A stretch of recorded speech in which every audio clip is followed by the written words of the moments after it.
Здравейте хора, сега ще опитаме от ягодата.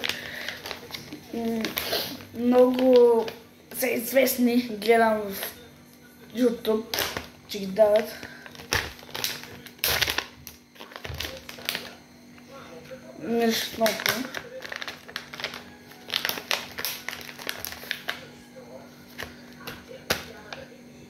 Нормална ягодка, само зеленкото много не се вижда. Казва ли, че вътре има, в посредата има вкус.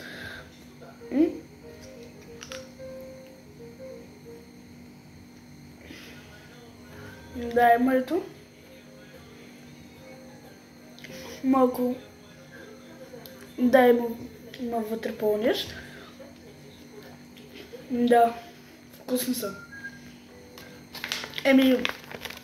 Хора, ако искате да опитаме другите вкусове, пишете в коментария и в следващото видео ще видите другите вкусове. Айде, чао!